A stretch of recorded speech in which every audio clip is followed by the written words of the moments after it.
Seth Dealer, and you're watching Shotgun Wrestling Radio. This is the mechanic Big Beasley, and you are listening to Shotgun Wrestling Radio.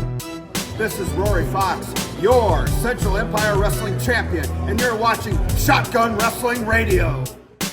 This is Gavin Parker, and you're listening to Shotgun Wrestling Radio. What's up, everybody? It's Leon King here, of course, the baddest of the baddest, and you are now listening to Shotgun Wrestling Radio. I am Eric S. Knight. And I'm Malik Champion. And we are the chosen prodigal sons, and this is the Shotgun Wrestling Radio podcast. This is your Deathmatch Daddy Bo guy, and you're watching Shotgun Wrestling Radio. Hey everybody, this is Brock Anderson, and you are watching Shotgun Wrestling Radio. This is Augustus Draven, and you're watching Shotgun Wrestling Radio. This is the Feline Phenom, JT Energy, and you're experiencing Shotgun Wrestling Radio. Welcome everybody to another edition of Shotgun Wrestling Radio. I'm your host, Zach Takis. It's been quite a minute since I've had a show. Hope everyone has been doing well and having an awesome year so far. Basically been off since Bridge City Slam for Central Empire Wrestling, just enjoying some much needed time off, and I thought I would do one more show here before the year wrapped up, and I've been posting all of our recaps from every one of our shows over on our Shotgun Wrestling Radio Facebook page, and tonight I'm very excited to welcome in my next guest because he's always a lot of fun to talk to. He just did a top 24 countdown of his favorite matches of the year, so I thought we would get him on here to talk about his top 5 matches, and then I'm going to do my top 5 matches of the ones that I was able to do commentary for this year. So at this time, I'm going to bring in my guest, the one and only Mr. Clint Dye from Tag Team Photography, and despite having a bad season, he's still representing the Michigan Wolverines. Always defending national champs until otherwise. So gotta rep them. Gotta rep the blue all the time. Right. Hey, you know, as long as you beat Bama in the bowl game, that's all that matters, right? Well, and we beat Ohio State, so it's a good season. So, all right, man, let's go ahead and get going here. Like I said, we're gonna go down both of our top 5s. The fun thing about this is we both have very different top 5s, just because you obviously go to so many more wrestling shows than I go to, and I kind of started tapering off going to shows towards the middle of the year and kind of just stuck with going to CEW for the remainder of the year. So my list is definitely going to be a little bit different than Clint's, but that's what's going to make this fun. So Clint, let's start off with your number 5 match of the year. So number 5 was from the last Madhouse Wrestling Show of the year, Madhouse No Mixer up in Rochester, Minnesota. And it was at the Chateau Theater. It's an amazing venue. When you walk in that place, you see it's an old theater, so the outside has a vintage look to it. And then when you get inside, there's a castle in the background, and it's a really cool environment for a wrestling show. And it was a jam-packed crowd that night, and the match that made the list was Cody Lane versus Darren Corbin. And like I said in my countdown, you know, blood feuds are great, title matches are great. They make for great matches a lot of times, but sometimes you just need 2 guys that are at the top of their game to go out and put on a special performance, and they make magic together. And those two, I'm pretty sure that was their first time they had wrestled each other. And a lot of times when that happens, you know, a lot of great things can come from that. And that night they delivered. Cody Lane has such a unique offensive approach that when crowds see him, they know they're going to get something exciting and very entertaining with the way he approaches his offense. And then Darren Corbin is just, I called him the master of the microphone, because midway through the match, he got on the mic and was letting the fans of Rochester know exactly how he felt about him. And it was super entertaining. He had kids coming up to the ring trying to get a piece of him, and the trash talk he delivered mid-match was just added so much more to it. It brought a whole other level to the match besides what they were doing physically in the ring. And they went back and forth, and they just put on one hell of a match. And it's just really cool to see 2 guys who've never stepped in the ring together mesh so well and put on such a great match. And then Darren Corbin got the win. You know, he used the ropes a little bit for an assist for the pin, you know, leaving Cody Lane looking for a little bit of revenge. So I could definitely see them having a rematch sometime in the future for Madhouse Wrestling. And it was just one of those instances where it was 2 guys who who've been doing it for a while and they know what they're doing, and they went out and killed it together. And I think they fed off the energy of the crowd. And obviously Darren Corbin's not afraid to let the fans know how he feels about him, and he sure did in that match. So it was a really good match. It was match of the night, in my opinion, for sure, on that night. When we know the kind of reputation too that Darren Corbin has up in the Midwest, up in the Minnesota area, so I'm sure that kind of added some extra fuel to his fire as well.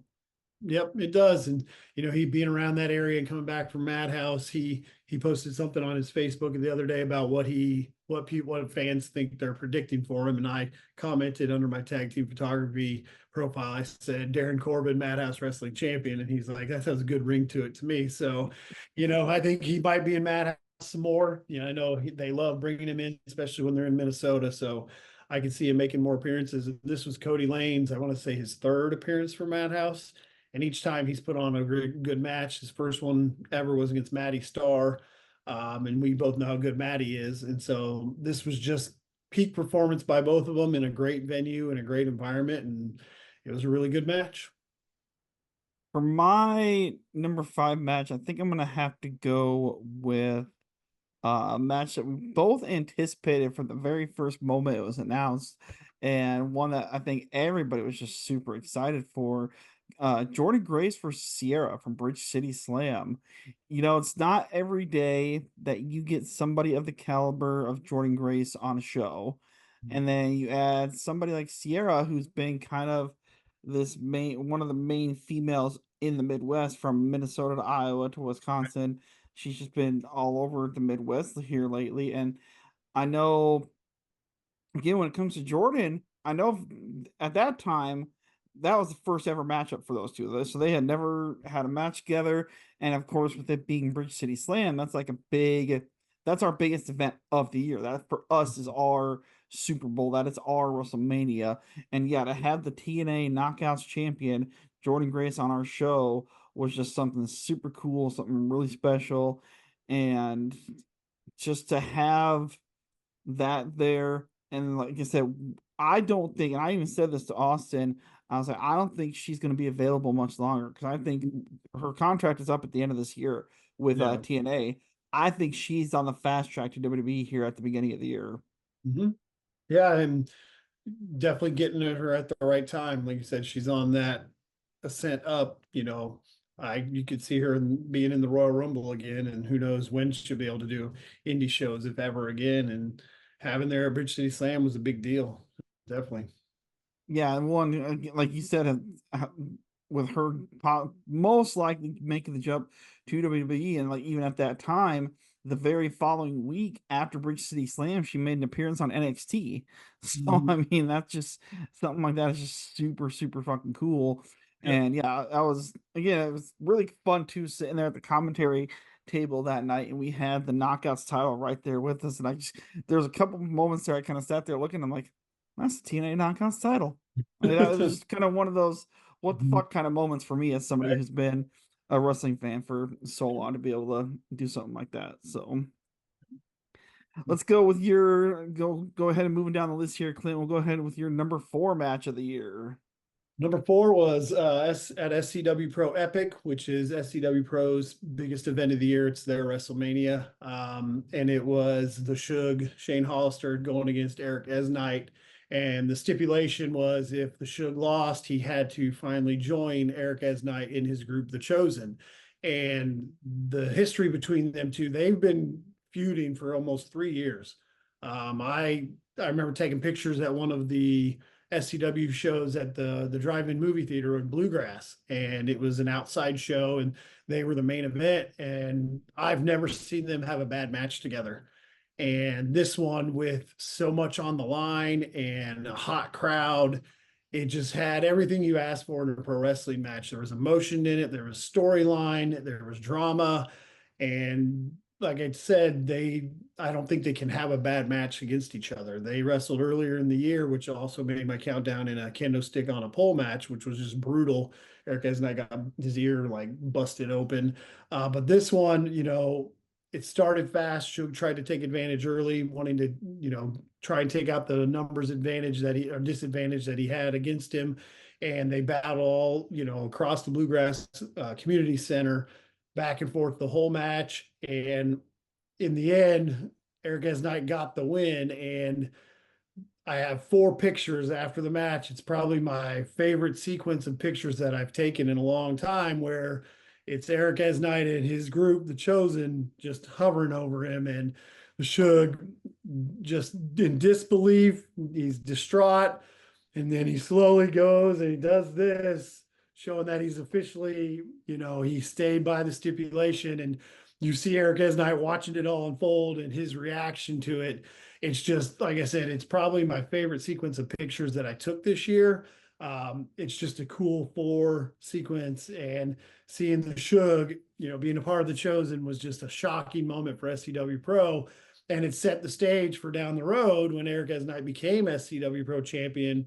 The Suge willingly helped him, and now he is fully entrenched in being part of The Chosen. And it just shows the story that wrestling can tell and the drama that comes with it. And when it's done at such a great level, man, it delivers when it comes out like that. And that was one of those ones where a couple of years of rivalry between the two had a huge payoff, and that's why it ranks so high on the list for sure. Well, and it's kind of awesome that you mentioned that, because I actually just today, here probably about an hour ago, I actually posted a clip over on the Shotgun Wrestling Radio page from our interview that we did with both Malik Champion and Eric S. Knight, as they made their debut as a tag team for Central Empire Wrestling earlier this year, and they were on the pod earlier this year. So yeah, it's kind of fun that you mentioned that. That's another kind of fun thing, as I've been going back and doing these recaps and kind of taking clips from each show and seeing how far people have come throughout the year. Like, you look at a guy like Eric S. Knight.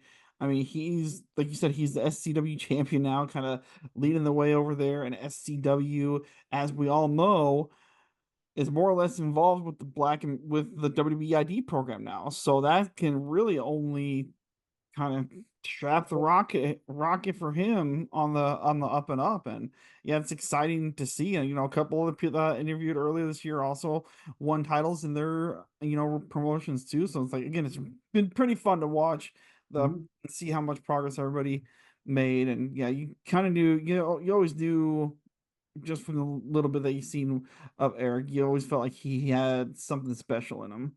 Yeah, he definitely has it. Like, having watched him when he was first in SCW Pro, with Malik Champion as the Prodigal Sons, and then their breakup being as epic as it was, and their fallout, when he turned on Malik, and then started this path of The Chosen, and then eventually Malik came back into the fold together. Just seeing them two and the story they've told just between them. I mean, they had a Walcott street fight in, I think, their first main events for SCW Pro, and it was an amazing match. So to see their development in these characters, and now continuing adding in the Suge and the SCW Pro Championship, it's storytelling at its best. It's really good stuff. Yeah, that's one thing that you and I have always harped on when it comes to independent pro wrestling.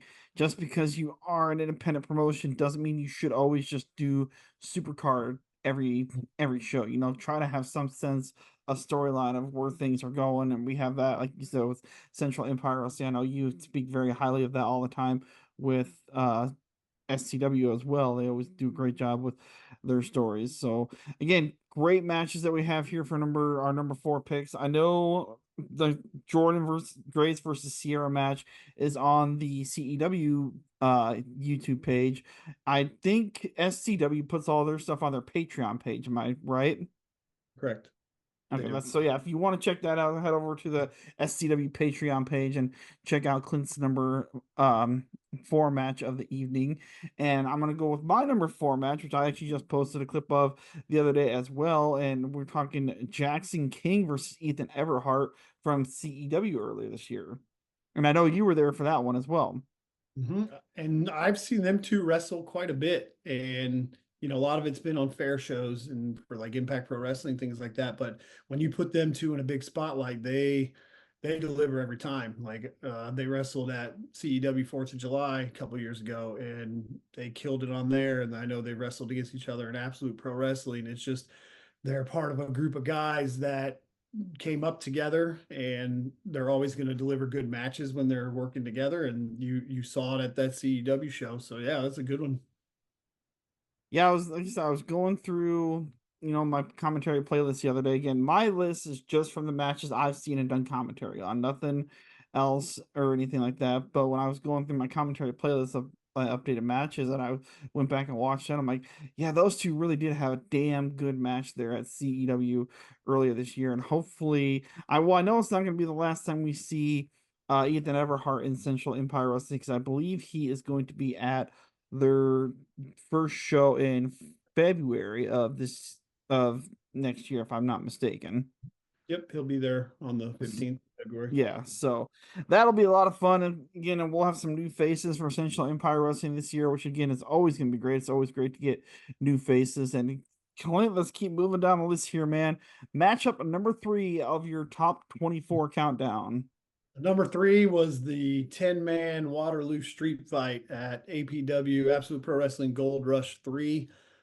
This was the culmination of more than a couple angles between, kind of rival groups at the time. You got the Free World and Matty Starr, the Big Picture, Jackson King, and Leo Santel, and they were aligned with Cole Cannon, who is probably one of the most hated guys in Absolute Pro Wrestling, and Waterloo in general. Yeah, Waterloo for especially.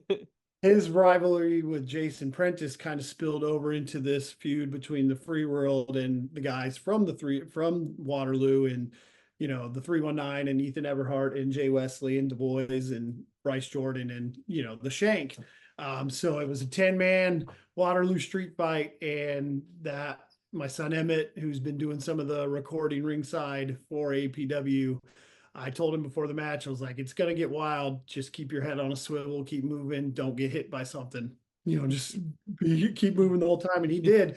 And it was just chaos. And I know Tommy of 2 Count, get a little top shelf reference there. Shout out to our boys of the 2 Count. He was on boys and now gal with the Whitney McAllister joining their show every week now too. Check them out on Twitch. Just search 2 Count. You'll find a great show every week, every Tuesday night on Twitch. He was on commentary by himself, and he said it was probably the hardest match he's had to ever commentate because there's so much going on. You got 10 guys all wanting to take each other out with weapons aplenty, at their expense. It was going to get pretty crazy. I mean, there were multiple highlights. The Big Picture trying to stuff Jay Wesley into a trash can, Jackson King and Cole Cannon posing together when they were choking out Jason Prentice, which was another phenomenal picture that came from that.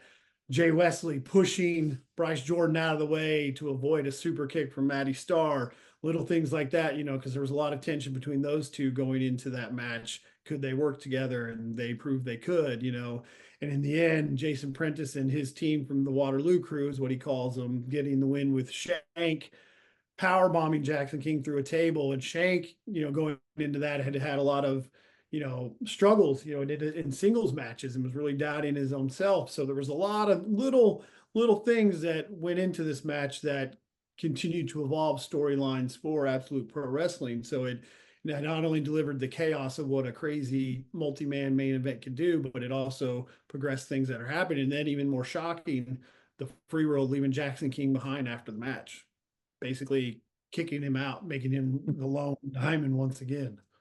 Yeah, kind of a great way to end the season for Absolute Pro, because that was just here just a few weeks ago, wasn't it?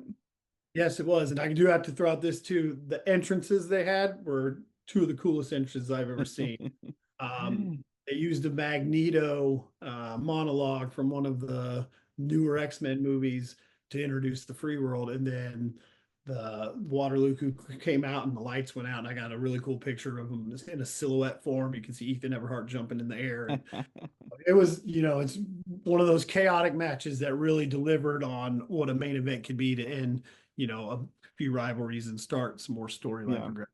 So, Well, with APW2, I don't feel like the rivalry there, and now I'm getting a little off topic, between Mr. Prentice and Cole Cannon is quite over yet either. Because we remember what happened after November. I believe it was their November show that I was at, where those two had the steel cage match, which was, again, a lot of fun match. I would put that in one of my top matches of the year as well. But granted, I didn't do commentary on it, but it was still just a damn fun match to see and be a part of. And again, the match that Clint is talking about, I know if it's not up already, will be, I believe, on the Prentice Wrestling Network YouTube page. So go ahead, search Prentice Wrestling Network. I believe that's where they upload all their Absolute Pro Wrestling shows, I believe. I think that one is up on it. I believe it is. So, all right, my number 3 match of the year, we were talking about this just before we hit record here, is JT Energy versus Rory Fox from CEW earlier this year. This match, man, had a lot going into it. It was built up pretty big. We were supposed to have this matchup in January, but the one fucking time we got snow all damn year happened to be the week we were supposed to have a show. Yep. And it was colder than shit, and it was just, it wasn't gonna happen that week in January. We were supposed to have this show, but man, this match, you want to talk about JT Energy being the longest reigning Central Empire Wrestling champion. Rory Fox, of course, had that title, had that name at one point as longest reigning champion, and he'd been itching to get the title back as well. And man, the other wild thing about this was, with Rory, besides Rory defeating JT to become the new CEW champion, we saw a new faction form, and it's a faction that has been running roughshod in Central Empire Wrestling for the rest of the year here as the Champions of the Century, which featured the Iceman, Donnie Pepper Cricket, Axel Grease, and Rory Fox, all combining as one to make this epic super team that we have throughout the rest of the year. Yeah, seeing Donnie and the Iceman, double choke slam JT and ultimately assisting Rory Fox was probably just as shocking as JT losing the championship after such a long reign, but one of the things that really stuck out to me after all that was unfolding is something Donnie Pepper Cricket said. He said basically the sense that this was karma coming back to get JT Energy, and he even stepped on JT Energy and stepped over him, just like JT Energy did after he beat him for the championship when he won it. So when full circle things like that happen in wrestling, it's just for super fans like you and me, that's just like, oh man, that's a crazy. A lot of people don't realize what's going on. But you and I both know that during his reign, JT Energy, he was a pretty despicable villain for quite a while, and before eventually finding the way of, the favor of the fans. And so sometimes that does come back to bite you. And that night he didn't have the magic to pull it off with all those forces against him. And Rory Fox was champion again, and you got to see him revert back to a certain way. So it's a lot of full circle things happening that. So it was number 7 on my list. So it's a good for you. Then let's go ahead with your number 2 match of the year. I'm going to go ahead and let you introduce. I'm kind of reading your list here. I'll let you, of course, introduce the match number 2. Back in January, the Prestige Rumble, SCW Pro's annual Rumble match they have. They always have a good card, but this year's full card was pretty spectacular. 3 of the matches from that card were on my countdown. But the one that really stuck out was Cornboy versus Manders, one called Manders, for the SCW Iowa Championship.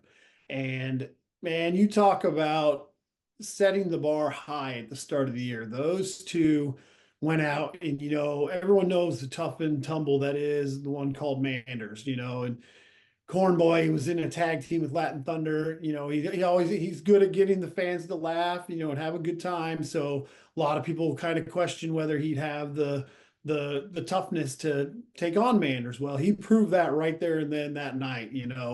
It was a really testing ground for him, and probably the toughest title defense he had, which he had one of the most impressive Iowa Championship reigns that they've seen in a while. He was defended at every show against any challengers, and when Manders stepped up to challenge him, it was a big challenge in front of him, and he went out and he showed early on Manders, he showed him that he was okay. Yeah, this is serious business, and let's get down and dirty in this. And those two, and it was physical, it was hard hitting. You know, Manders has probably the best clothesline in independent wrestling right now, and he hit that on him a few times. And but Cornboy kept fighting. You know, he kept putting up a fight as much as he could, and eventually, in the end, Manders did get the win, and you know, he took the Iowa championship. And then afterwards, the crowd just gave him a standing ovation for both of them. They had a moment of respect where they shook hands, and Manders raised his hand, and you know, the new champion was crowned. And then months later, they would meet again at Epic, and it's number 9 on my list. So two matches with the same guys in the same calendar year within months of each other, just going out and killing it. You know, stealing the show at both of the shows they were at, basically. Just shows how good they both really are, and it was just a cool match to see. And Cornboy, I've seen him in some big high profile matches. I think back to when him and Latin Thunder fought and he took Latin Thunder's mask. You know, Cornboy, he's got the goods, man. And that night he showed it to everybody again with a guy who's traveled the world, you know. Yeah. And man, Yep. you know what you're going to get every time Manders is on a card, and he delivered like he always does. So it was just two guys having a great match together. So over a prestigious championship. So when Manders, you know, we saw what he's done this year. He's been all over the world this Yeah. year. You know, he got to go to Japan finally, which was a big goal for him. Again, this dude was just all over the damn place this year, and which is super cool for him because we've watched him kind of since the beginnings of the starts of Mr. One Call Manders, and to see all the good things that have come his way have been pretty damn awesome. So my number 2 match of the year, I feel like it's been kind of underrated by a lot of people. I gotta go with one that I called earlier this year as well. Jimmy Wild versus Gavin Parker from Eminent Wrestling Alliance. You know, you and I have seen Jimmy Wild a lot. You know, we know what Jimmy's about. We know his style. We know how he can move. I know a lot of folks haven't really seen much of Gavin Parker, though. So for me, when this one was announced, because I knew how they would work together, and I thought these two worked, you know, really damn well together. It was kind of one of those, they're the right, I feel like they were the right size for each other because they're both kind of smaller dudes, but they both have a lot of fire and a lot of passion. And that match for me, like I said, is number 2 on the year for me out of matches that I've called. That one is also on the YouTube page, and I will be doing by the time this comes up, there should be a link on my Facebook page if you want to go over there and check it out and view that match, because yeah, it was a lot of fun. So just again, it's two guys. I believe that was a first time matchup as well. So Gavin Parker and Jimmy Wild from Eminent Wrestling Alliance as well. And Clint, I don't think our number 1 matches are gonna surprise anyone or either of us. Right. I know yours. Yep. But I bet you can probably guess mine. Probably the same one as mine. Here, grudge match 2 at Bridge City Central Empire Wrestling, Bridge City Slam 6. Yep.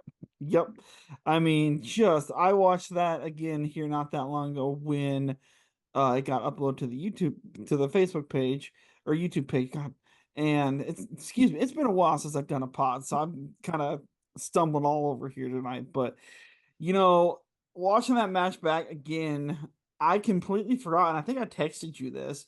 I forgot that Damien got busted open less than 5 minutes into the damn match. Yep. I even texted him that too. I'm like, dude, he got busted open 5 minutes into the damn match. You know, and we saw what they did at Bridge City Slam 5. They stole the show that night. Match of the night, match of the year for CEW last year. I think it was number 3 on my list in 2023.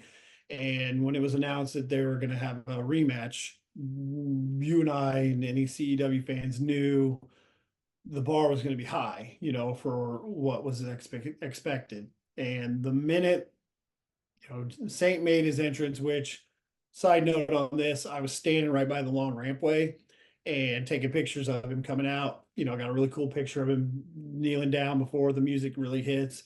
There was about 3 or 4 or 5 teenagers in front of me, you know, right as the walkway, his music hit. And it was one of those moments where it made me really enjoy being a wrestling fan, because they turned to each other, and when his music hit and he took off to the ring, does his run and sprint and gets in, you just hear them go, "This is effing awesome," and all of them were just going crazy. And it was just one of those moments where like, okay, pro wrestling's a pretty cool deal, and this just seeing them enjoy that so much.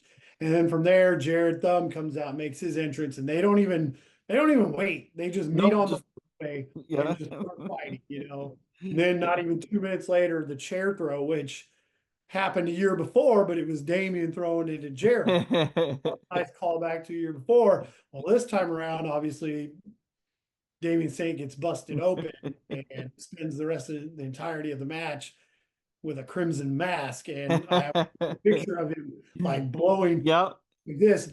And when he did that, I'm literally like, ew, don't do that. Now there's blood all over my camera, which I had to clean off later on the night. But being that close to the action and seeing them to realize what happened with him getting busted open and still just powering through it, the hatred just emanated out of both of them, and both of them weren't willing to let the other one get the upper hand. I mean, there was a rock bottom through a table off the turnbuckle, like a choke slam through a chair, and it was just chaos. That word in wrestling a lot of times, but at one point, Damian was outside the ring, and I kind of say something like, "Come on, man, that man has a family." And he looks over at us, "Shut up! I don't care for friends." I'm like, that's when you know your buddy like that, because again, I am friends with him outside of the ring, so that's when you know your buddy is in a different zone and mental vision. Because that match, we all said, okay, how can they top what they did last year, because they left Bridge City Slam last year. Everybody's saying that was the match of the night, and they went tenfold this year and absolutely topped it. It had the intensity already. The blood happening was a happy accident, but it made it an iconic match for CEW. And matched the intensity, and they both just absolutely killed it. So So I'm gonna give one more key moment of the year that I absolutely loved and thought was really cool, and it's also gonna come from Bridge City Slam. The night that Jared cashed his briefcase in at the end of the night to become the new CEW champion, defeating Roy Fox with the help of Storm Thomas and the help of Enzo, and it was just a really cool moment for a really good dude like Jared Thumb, man. Just see Jared Thumb knock off Big Bad Rory Fox, get that championship away from him. I mean, man, that was just cool as hell. Well, there's a lot of people within the pro wrestling world who say championships don't mean anything. Well, tell that to Jared Thumb when he won the title that night. Tell that to JT Energy when he won the SCW Pro Championship a couple of years ago for the first time. I got to take pictures of both of those moments and to see the genuine emotion from both of them. It does mean a lot. So people who say that are just silly, in my opinion. So Absolutely. So, well, Clint, we're just about running out of time here, man. I know you got to get going, and before we get going, man, I'm gonna let you go ahead, plug your social medias, tell people where they can find you at. And I know you do have the full list posted out there as well, so let people know where they can find the full top 24 list. The full top 24 list and an individual breakdown of each match is on my Tag Team Photography Facebook page, as well as the Tag Team Photography Instagram, just Tag Team Photography basically. And then I'm also on Twitter at CDye56 or X, I guess. I haven't uploaded the whole list on there, but I plan to this week. So excellent. Of course, you can follow us on at Shotgun Wrestling Radio wherever you get your social media feeds, at Shotgun Radio and the number 1. That's going to do it for us here on this edition of Shotgun Wrestling Radio, and that's most likely going to wrap it up for the year that was 2024. Another fun year of podcasting in the books, and next year is going to be even better. And Clint, I can't wait to get out there next year and see some more CEW action with you, my friend. Yep, we'll plan to be there. Plan to be shooting more shows for the promotions I shoot for, and have another good year. We'll see you next time. Absolutely. And guys, that's going to do it for us. We'll see you next time right here on the World Wide Web.